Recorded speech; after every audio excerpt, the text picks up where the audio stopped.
Hey, you guys, I wanted to put a trigger warning on this episode of the podcast. So, for you all, just make sure that you're aware you can be triggered. Thank you so much.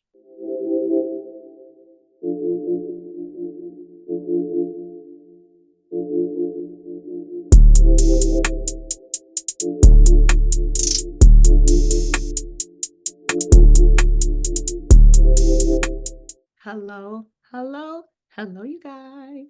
It's Dr. Torie here with another episode of Be Victorious. Now, let me share. Oh my God. The fact that this young lady took time out of her schedule, you all, she's doing God's work. Let's be clear. She is an author. She is a psychotherapist. She is a minister. The things that she's doing in her community are amazing. I'm a true fan.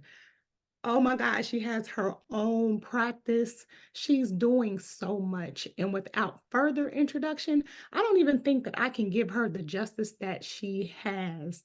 I the upscale magazine, just things that she's doing in her community. I wanted to grab her in September and I couldn't when she was here in the Dallas area, but I actually got an interview and it is my pleasure to introduce this young woman. Candace Wright is here with me, y'all. Candace, where are you?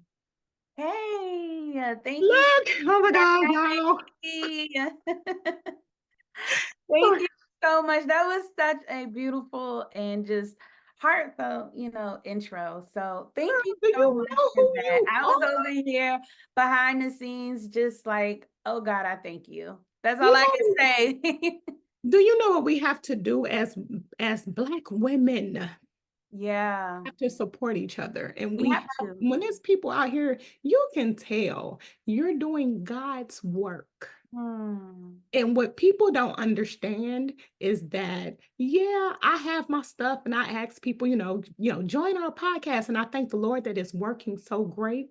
But Yeah, you, without hesitation, said no problem. Of course, our schedules needed to get aligned. yeah, yeah. But what people don't know about you in a time in society where mental health is at an all-time high, there's a testimony that you share. Yes, You are a survivor. yes, yes. And people need to know that it's a-okay. And I'm not trying to be funny as people out here that don't. I don't know that. They don't. And so they need to know you because you're that testimony. Your Yeah, story is going to be that story for my podcast to yeah. let those survivors that are even thinking about committing suicide that you can do something different. Yeah, and you can live. And you can And you live. are doing that. Y'all see how pretty she is? Pretty Oh, on the thank you. inside and out. So yes, I had to give you that introduction. Why wouldn't I? Thank you so much. I You're appreciate welcome. that. So this young lady, I think our commonality, of course, is the fact that we have an undergraduate degree in psychology. And so the fact that I'm sure she knows about ACEs for sure, because that's something that we actually had to address when we were in college.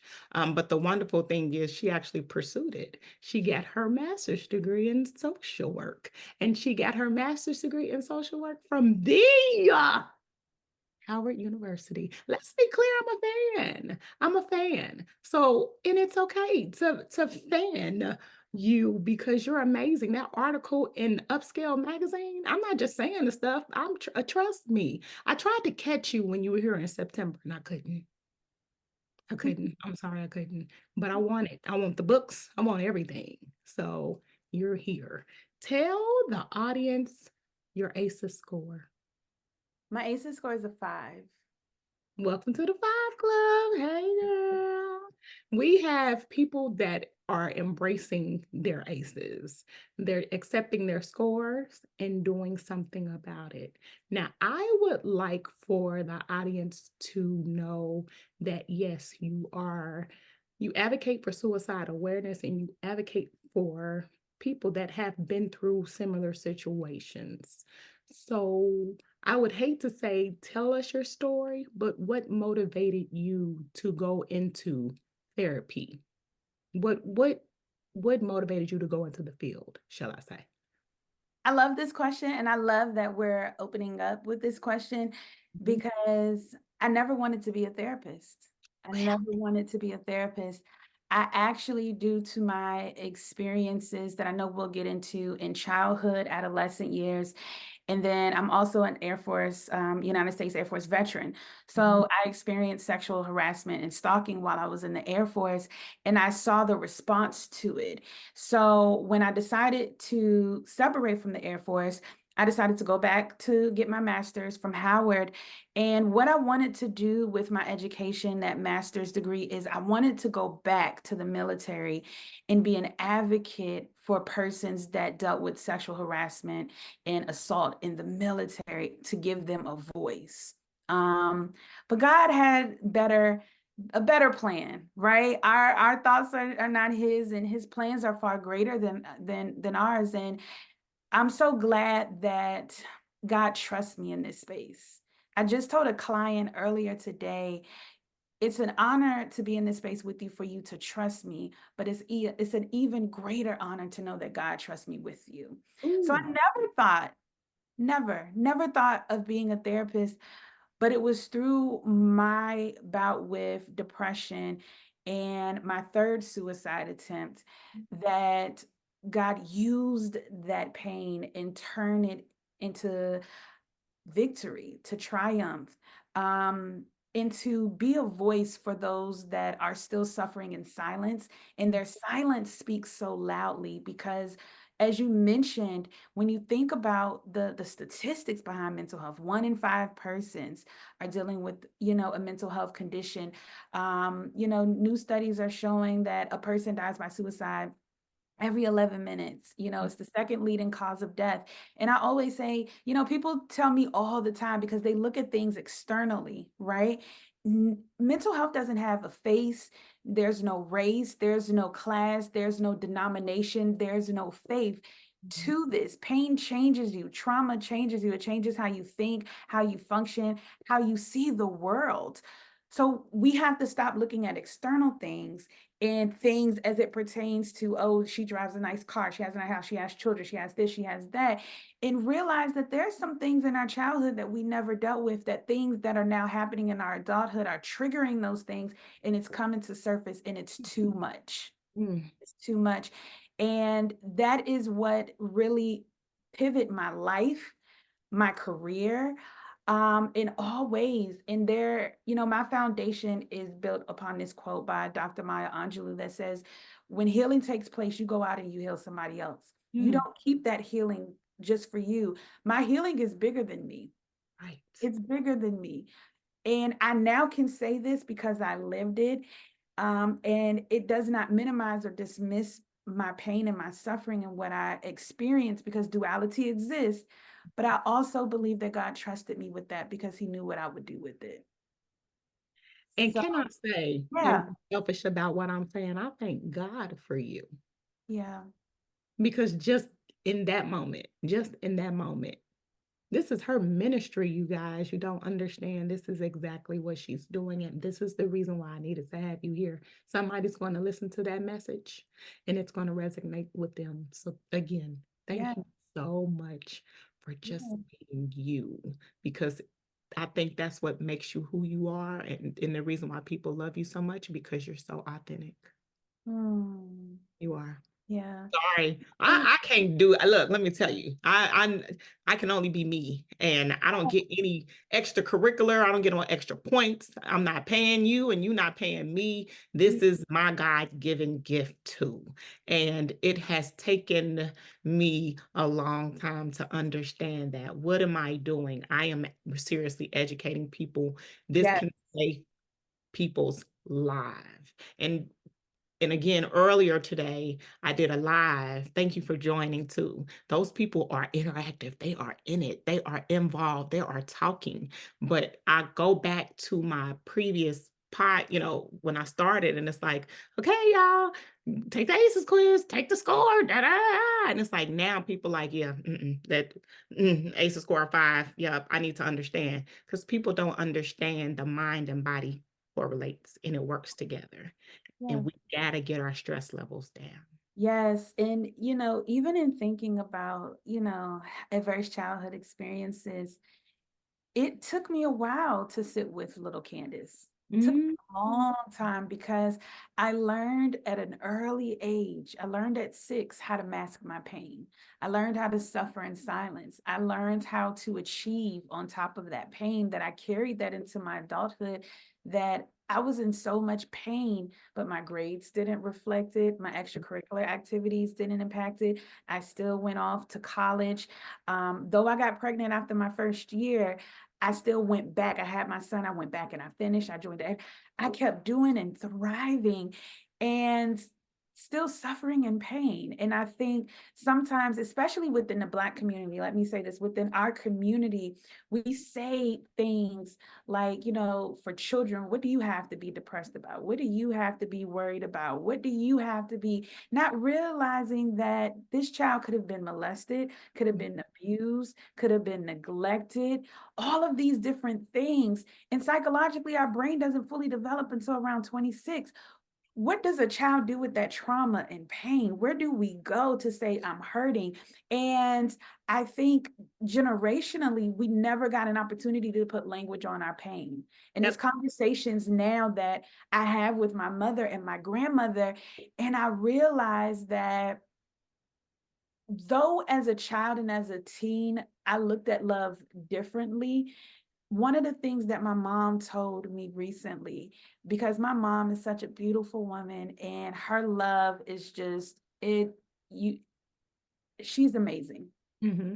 But one of the things I realized as Black women is we have this exterior and this fallacy of what we think strength looks like. Mm. So for my mom, she thought she was shielding me from her pain by not showing me her emotions and Wow. showing me that she was hurting.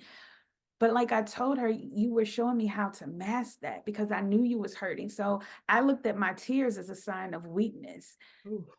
but not realizing that behavior shift was coming from me being molested and me not having a voice and space to say, hey, this happened to me. So where do you go with that? Mm. And that trauma and that pain, it follows you when it's left unaddressed. And it was left unaddressed. So when I got into my teens and now I'm witnessing domestic violence and, in my home and through other people's homes, little Candace was triggered in that moment again. And I started at 16 having suicidal thoughts and just saying, God, what's the point? Life isn't worth living. So I remember at 16, I took a bottle of pills in an attempt to take my life and was, of course, unsuccessful. And that wasn't addressed. And I kept on living, kept on achieving, kept on moving. Then I got into the Air Force and again, that childhood trauma was never dealt with. The adolescent experiences is still dealing with ACEs, never addressed, never dealt with. No language was put on that pain, but I learned early on how to mask it through sex, through alcohol, through other substances, right? And sometimes I masked it through my faith. Right. And we call that spiritual bypassing our humanity, our feelings and emotions, and just, praying over things, but not dealing with what it is that you're praying about, right? So I utilized all of those different things, right? So when I got into the Air Force in my 20s, and then again, here I am being sexually harassed and stalked by someone, groomed by someone. Once again, little Candace was triggered, right? Going back to those ACEs, little Candace was triggered because again, it's like, here I am unprotected. Right. Then I find out that my oldest son has developmental delays. I'm still adjusting to military culture. I'm still young. I'm in my early 20s. I wasn't protected by those that were my supervisors. And here again, I'm dealing with the present trauma, but I'm still dealing with the past trauma. Right. Right. So Mhm. again, taking things into my own hands, I developed a habit with a relationship with alcohol. That's how I maxed my pain. And in my second attempt, it took me dealing with little Candace, if I'm honest, in my own therapy Mhm. journey to realize my second attempt, I got into a car accident and I thought it was because I was intoxicated. And my therapist asked me a question. She said, was it the alcohol that caused the accident, or was you in so much pain that you attempted again and you wanted to Mm. blame the alcohol because you wasn't ready to face your truth? Right. right? So I Right. blamed it on the alcohol because I wasn't ready to say that could have been intentional, right? So I got arrested, got locked up, was supposed to be facing 180 days in jail. Mm. Got a lawyer, they waived it, they sent me to a rehab facility. And in that moment, it addressed the alcohol, but it didn't address the root of things. Mm. It addressed the alcohol. I got it together for a little bit. But I never was okay. Subconsciously, all of those thoughts, all of those traumas it was still there because we Right. never deal with things. We learn how to survive. I learned how to survive. Going into my 30s, get married, thinking everything is gorgeous and beautiful, have another child. And marriage is a mirror. It's a mirror. And one of the things I realize is sometimes we mistake trauma as a form of compatibility, You're right. trauma bonds. And that's what me and my ex-husband did. And that mirror of the little girl and me and the little boy and him, we didn't have the tools to navigate all of that. And here I am again, marital conflict happens, and I revert back to old childhood behaviors, adolescent behaviors, start back drinking again. Those suicidal attempts came back up again because now, again, it felt like present and past trauma colliding. And I didn't have any more room in me for pain. I was tired. I was tired. And I think a lot of the times we don't deal with the root of things. And that's why even now, 4 years sober, 4 years since that last suicide attempt, I deal with ACEs because Mm. a lot of times, a lot of our wounds are dealt within uncovered childhood experiences. Right. And even in my last suicide attempt, what I realized in that moment is that I really never wanted to take my life. I just wanted the pain to stop. I just wanted little Candace to get some relief. Right. And I realized that by me ending my pain, now I have two sons, their pain would have just begun. Yep. So now I would have recreated the cycle of adverse childhood experiences Mm-hmm. within them, Mm-hmm. right? And it took all of that for me to realize that I had some built up anger for self, that I had built up anger towards God, that I had all of this that I never dealt with. And I said, God, I said, if I'm going to do this, I'm going to have to do it for real and sober. Right. And I got into therapy for myself. And it was a year of just healing. It was painful. Healing isn't linear, it's messy. It really is. It It's really is. messy. Oof. It's messy, and it was messy. It was a lot of days where I didn't feel like getting out of bed. It was a lot of moments where I said, God, I don't think I can do this. I don't think I can do this. But day by day, moment by moment, with the coupling of my faith and sobriety and my therapist, and me seeing that mental health is not new to God. If we really sit with the Bible, there are Mm. so many themes as it pertains to mental health that my therapist was the one that got me to look at the story of Elijah, knowing that he was depressed and suicidal.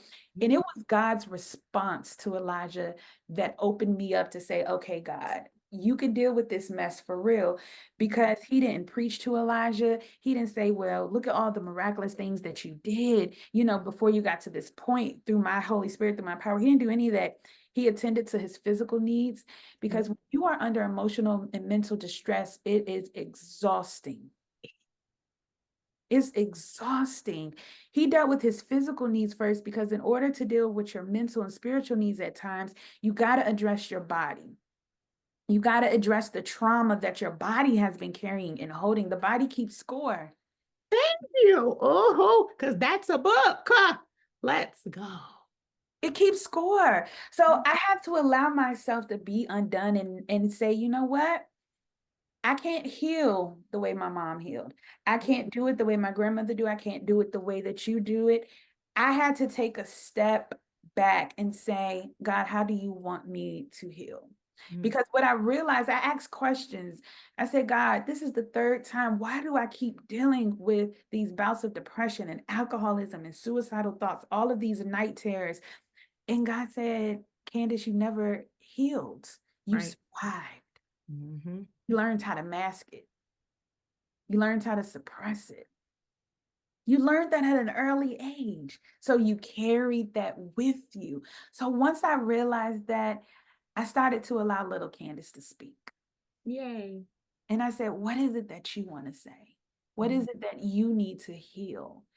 Because sometimes we have to go backwards to go forward. Right. And in therapy, it gave me the opportunity to put language on that and say, you know what, I'm not okay. But in that time, God gave me the strength day by day to overcome that. And he pivoted. He said, this healing isn't just for you. I trusted you with this pain, whether you like it or not. Mm, I believe it. But the thing that I love about God is he knows when we're ready to receive things. I didn't get that message in the midst of my healing. I got it when I was able to receive it. And now I can honestly say that it was good that I was afflicted. You know, I can honestly say that because look at what God has done. Look at them. You And know, I have to tell you that I don't, it's hard to tell somebody because I wasn't in your shoes. So I Mhm. can't even explain or know how you felt. I can't. So for anyone, I it's hard. How do you say that? You know what I mean? Like, how do you Yeah. say that? But to hear it come from you, you have accepted your gift from God because he wanted you to tell this story. He wanted somebody else to hear it. I Mhm. know that you know about the situation with the young lady at Lincoln University. Yes. Yes. Hit home for me because I knew of her. I'm from Missouri. I went to school. My brother went to Lincoln. My Mhm. producer, let's be clear, went to Mizzou. So we're all from Missouri. Hmm. It's the same question that you keep saying yourself to yourself. The childhood trauma probably wasn't addressed. The ACEs wasn't there. Uh, Mhm. I Mhm. can't explain or if people ask, why do you think it happened? I can't answer that question. All I know is there are people out there that can. Yeah. And I will say this again, you have to keep doing God's work because you do this. Why did you choose psychotherapy though? Why that of all the different types of therapy? I believe in the power of our tongue. Okay. I believe that there's healing when we allow ourselves to release things. Mhm. And I always say everything that I've learned and I'm going to continue to learn clinically, I can always go back to God's word and see it there first. So when you think about the body keeping score, our bodies are a temple. And when you think about a temple is a house. And when you think about a house, I think about persons that are hoarders and they have all of this stuff in their house. And one of the things that I've seen as a trend, and watching those, shows, is that all of them had some type of sickness that they were dealing with because of their environment, whether that be a physical sickness, mental, emotional, so there was something there, right? And what I realized is that just how they start to declutter their homes, we have to declutter what we've been carrying within our bodies. And Lord. when you do that, when you think about this, even in like seeing me here, when you think about that, when you open up your mouth and you release that pain, you are removing that from your body. Does that minimize or dismiss experiences? No, it helps regulate it. Come on, man. It helps regulate it. It helps with the intensity of it to be Mhm. able to release that in a safe space and Mhm. get insight and tools. So many of us, especially in the Black community, when you see a psychotherapist, I hear it all the time. I could be a billionaire by now. You don't look like a therapist. You don't look like a minister. You don't look like this. And that is the point. Right. And that is the point. There's no look to this. And I think that is something that we're starting to normalize within Mhm. our community, saying it's okay not to be okay. And you don't have to have a mental health diagnosis to be in therapy. No, You not at all. don't. You This is don't. a space that I believe everyone can benefit from. And Mhm. because I've experienced it for myself, and I am a therapist with a therapist, because Mhm. I cannot do what I do well if I didn't have a space for myself, because I hear and I absorb so much on a Right. daily basis, right? Outside of just my personal life, but I hear and feel so much. So I need that space too. Mhm. Right. And it's normalizing that. I said that confidently. That has nothing, that doesn't, reflect on my clinical skills or my experience to say that. No, no, no, no, no. I feel as though it sharpens it. It It does. sharpens it because I'm utilizing it from a well space, right? So when Mhm. I think about talk therapy, it's more than just language. You are release, like that is a spiritual release. It is. When you allow your thoughts to come into agreement with your feelings and emotions, and then it shows up in your behavior, what's going on in your mind? That's why God says the renewing of our minds, it's a transformation. And when you put language on your pain, you reframe how you think and how you feel and how you behave so that you can live well. Right. So that you can live well. And for some persons, they may need medication management coupling with, right? Psychotherapy. But one of the things that I learned in my practice, that's not always a first resort, but that is something that I believe for some of us, we need the coupling of those. And Right. God is not against that, because when you have something going on physically, we're quick to medicate to make sure Real that quick. we're okay physically. We have to release and eradicate the stigma around mental health, because our experiences, it changes us. Yep. And we cannot compare our trauma. You and I can have a shared experience, but Mhm. you don't know what I dealt with in my childhood, that it may have triggered me to a deeper state than it may have triggered you, though we experience the same thing. So we have Right. to be careful with our language, because I heard so much when I was, battling depression and, planning, to take my life. You're selfish, you have children, you're educated, didn't you go to school for this? All of these different things. Aren't you a minister? Aren't you this? All these different things. But we do not realize how pain impacts the mind. It does. It impacts us. And when you think about it, even someone who is a cardiologist, though they have all the skills to do what it is that they do, if they happen to suffer from something, you think they're going to go in the operating room and operate on themselves? Though they know how to, they're Exactly. not. So why can't we give each other the same grace and compassion? So I'm big on that. Even now, what has kept me day by day, every day is a choice for me. Every day I realize I can be one choice decision away from going backwards. And Well. I made a commitment to God. I made a commitment to myself. I made a commitment to those boys. Mm. And I realized that in this healing journey, again, it's not linear, Mhm. but I have tools, I have insight, I have support, and I have grace. Every Mhm. day isn't easy. Every day I'm not up.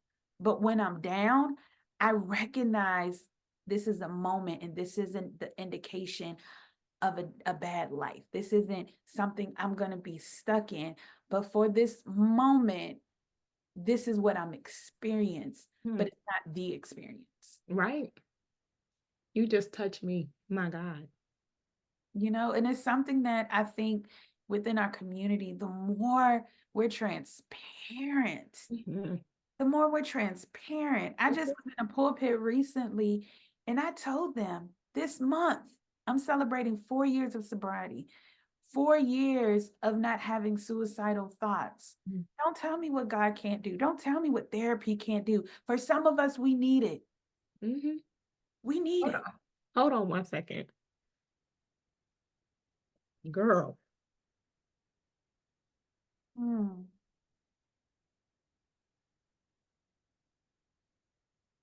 because you are so right. mm, We run away from therapy. we do. When, and I get it. People think it's not for you. What's not for you is not knowing what is. Yeah. We don't, it's like we think we have the answers to everything. And we're not willing to try things because of our traumas. Mm-hmm. Mm-hmm. Don't knock it till you try it, guys. Like, let's be clear. Yes. This young woman is saying, you don't know what God has for you, and to not be negative about it, but this is the reason why you're here. Yeah. It hurts me to know that that young woman, seriously, committed suicide, especially when she cried for help. For help. She cried for help. Yeah. And I hate to use her death as a discussion, but why not? Yeah. When Because we have someone here, y'all, that can relate. mm-hmm. Mm-hmm. So, yeah, what God has for you for sure is for you. Yeah. And And we I can guarantee you somebody is going to say, okay, I'm listening. Now, there's different types of therapy out there. And mm-hmm. I'm glad that you chose the one that's for you because it's for you for real. Let's be clear. I'm sure your clients love you. So I'm going to ask you a question that you've seen how I do it. I always do it off of us. Your energy, of course, is out off the roof.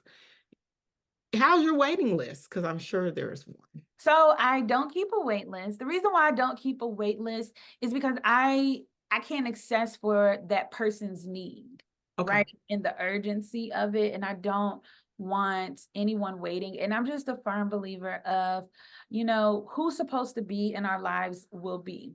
So Right. for whatever reason, if I can't take them, then I feel as though there's a therapist that is supposed to. So that is one of the reasons why I don't keep a wait list right now. Fortunately, I can't take on any new clients right now because I'm full. And I say that intentionally because I used to say, unfortunately, like, in my emails when potential clients will reach out, like, unfortunately, I can't. But I had to realize I'm fortunate to have a practice and be in a space where I have clientele.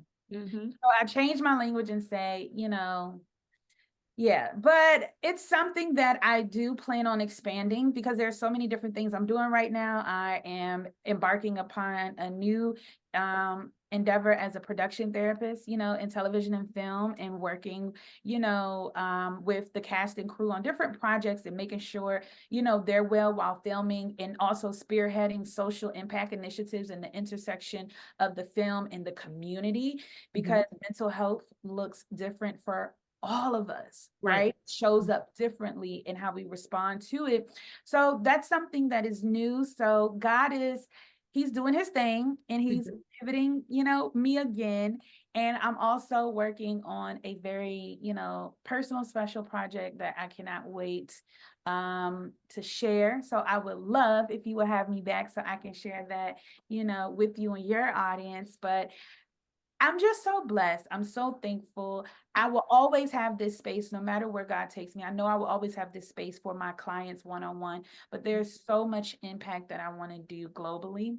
There's Mm-hmm. so much I want to expand upon because mental health is something that the challenges and the response are skyrocketing right now, Mm-hmm. right? It is. And I think for many persons, it does start with childhood, Mm-hmm. starts there.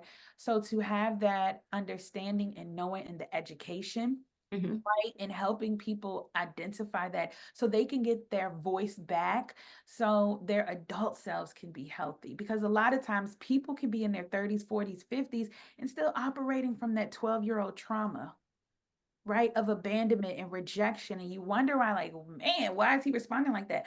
Why is she responding like that? Because they're still stuck in that developmental task from that trauma. So being able to have conversations like this and put a face on it, I just honor you, sis, for what it is that you're doing because it's needed. It's needed, and You.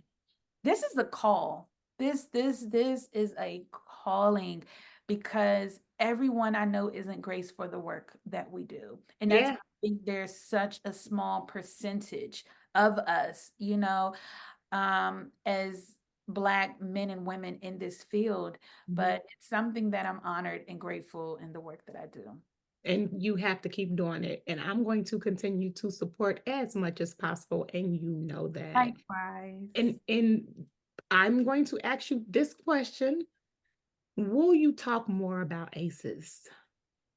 Yes. And that's why I said you have to have me back. I'm ready. I am Because ready. this I'm is ready. something that is the project that I'm working on now. It's so healing and therapeutic for me because I owe little Candace. Oh, I thought I Thank wasn't you. about to cry, but I owe little Candace so much. We love little I owe her Candace. so much. And to be able to still be here to share my story with the world and to be a healing agent in the lives of so many people, knowing that so many times I tried to take myself out of here, it's just a testament to God's grace and his hand in the power of those persons that he has enabled and equipped to Mhm. sit alongside us in this therapeutic space.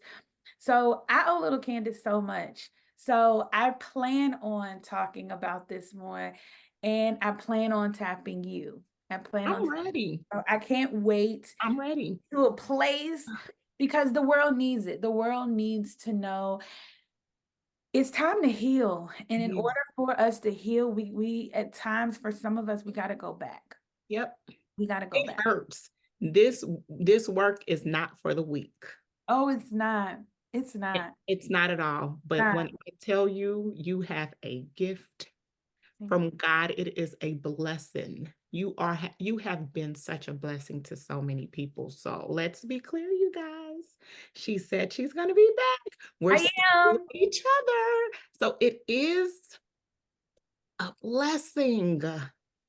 And continue to use that because guess what? Your healing journey is still going just like mine. And we're going to have those days. But remember me. I will definitely remember you. Let's be clear because I also have those days where I just don't. I am out here by the grace of God, like everybody else doing this. And I reflected today and I put it up, posted it on my page. It feels good to talk to people like you. It does, because more and more people are going to tell their story. If Candace Wright told her story, oh, baby, yeah, Yeah. watch, just watch, because your testimony is everything. And Yeah. I, again, thank you for taking time out of your schedule. Thank you. Before I get emotional anymore, please tell my listeners, my audience, where to find you.